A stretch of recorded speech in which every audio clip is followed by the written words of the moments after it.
Good morning, Pulaski Community School District.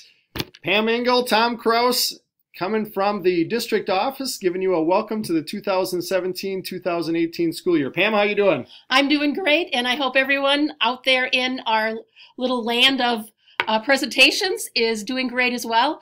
We are so happy to be here and to lead into the 2017-2018 school year. With that being said, we know that why do we do what we do? It's right here. If you take a look at the smiling faces on these kids, it's great to have people in our buildings getting a great kickoff to the school year. We saw a lot of great things, whether it's hashtag Raider Strong or that personal contact, going into different rooms and seeing people together. That's what it's about. Educator effectiveness is the system that our school district uses and all school districts throughout the state to supervise and evaluate teachers. Most of you are well aware of this system. It's been in effect since 2014. Later in this presentation, it is laid out what happens at each level or a step of the educator effectiveness process. It's just a reminder for most of you, but it does give you an idea of how many observations and what types of observations you have throughout the year. The best thing is that this is about learning and this is about teaching and what is effective for our kids.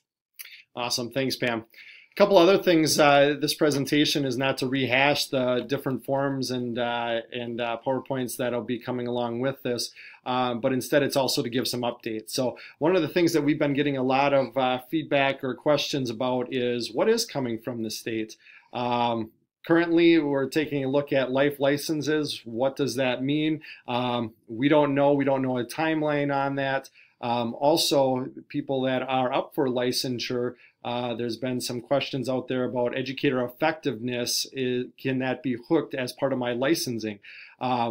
To let you know that there is a form that is hidden behind everybody's systems that we will open up once we get feedback from DPI, but I think what they're waiting for is some direction from the state after the state budget passes. So if the budget passes and everything goes as is, there will probably be multiple different ways to have licensure. One way would be for that educator effectiveness to sign off to get your license. Other things is life licenses. What is the process? We don't know at this time. So with that being said, our advice is to hold tight and more information will be coming from the state, and then we'll be able to articulate that and send out messaging of where are you at and what are your options from there. So please just hold tight on that. My role in the educator effectiveness process is that I am an educator effectiveness support professional, which is just a fancy way of saying that I'm one of the people that will be coming into most people's classrooms for either informal or formal observations. I look at my role as, again, looking at teaching and learning. And when students ask me when I walk into a classroom, what is she doing here? Which they sometimes do.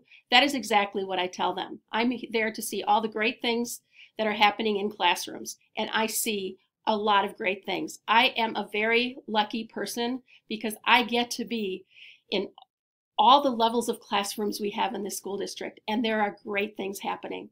I'm there to be an encourager. And I'm there to be a helper and make sure that if you have questions, you ask me. Awesome. It's always great to see Pam around in the buildings.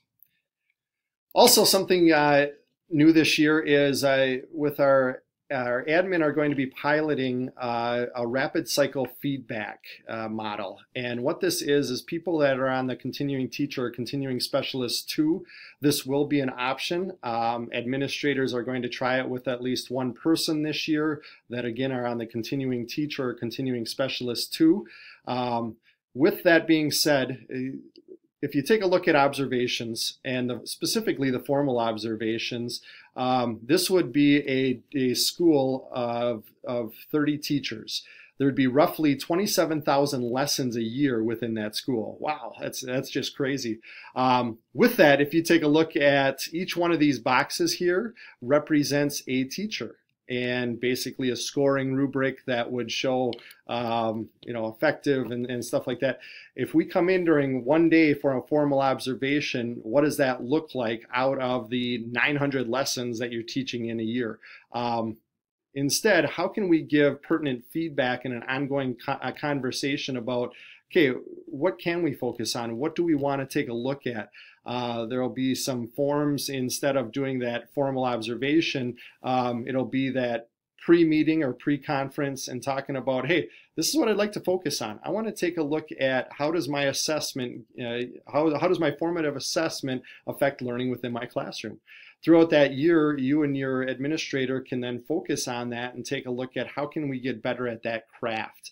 Again, this is new, and we're taking a look at that to get feedback of, is this a system that we'd like to transition to within the educator effectiveness system, so it's less of an event and more of just continually doing what we do. Very similar to the PLC process that we're embarking on. We want to continually be getting better at our craft each and every day. So again, that is something that is new. All right, the day, September 29th, 2017. We've had professional development days with educator effectiveness in the past, and we've heard loud and clear about the valuable feedback. Last year, we also brought a professional development committee together, and we talked about what do we want professional development to be. And a lot of the things that we heard was about choice and voice and the freedom and the flexibility to do what you need to do. With educator effectiveness, there is the same process that we've had in the past. You'll have your SLO, you'll have your PPG, and then you'll also have your reflection on your 6 standards. That is pretty standard for what we're going to be doing this year. Also this year, as you look at bullet number 2, each person will have 2 hours of professional development on site, and you can see the schedules with the email and the Google Doc that was sent out with this, whether you're a 612 or a K5 professional, and that will let you know about different meetings, whether they revolve around reading, PLCs that we'll put on from the district. The other hours of that professional development day are going to be flexible for you. When, where, some things to think about would be, teams. What type of teams need to get together? We're working on an SLO together. Hey, let's all meet and we're going to go over this data.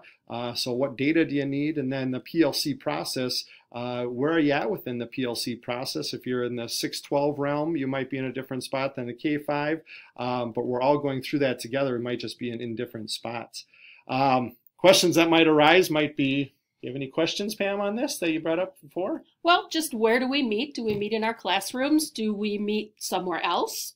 Where is it most efficient and effective for us to work together so that we can get our team responsibilities accomplished? And Pam, I'd say that wherever you need to meet would be the answer. Is if it works best to meet at Starbucks, if you're going to meet at somebody's house, if you're going to meet in a room within your school, whatever that might be, you decide.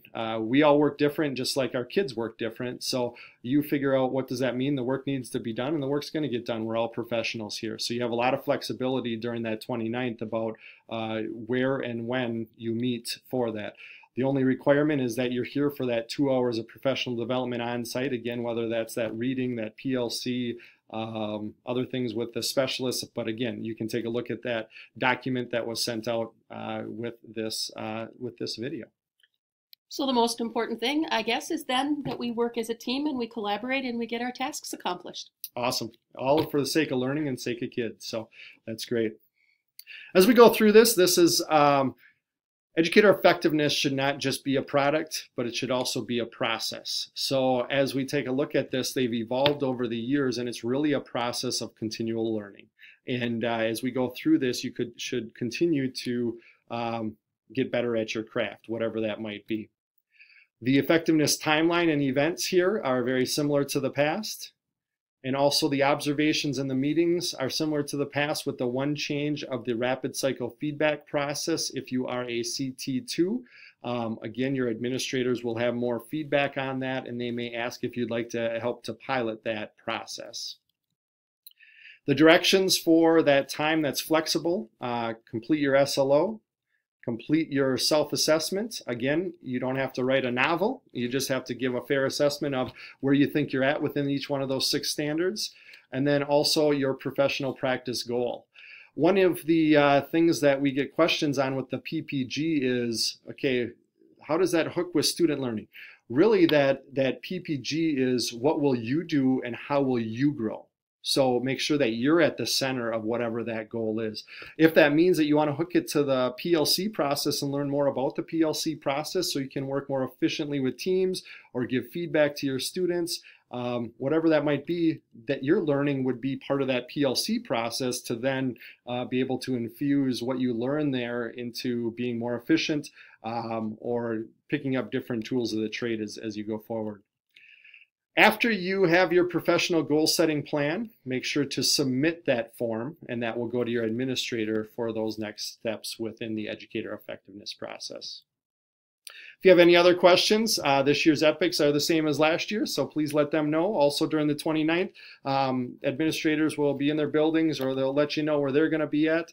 But please look through the other documents that are part of this. We're trying to do a little bit of flipped learning here to give you stuff so it can free you up to do what you need to do on the 29th. So we really appreciate this, and Pam and I want to send you off with a little fun here. So let's see what we got.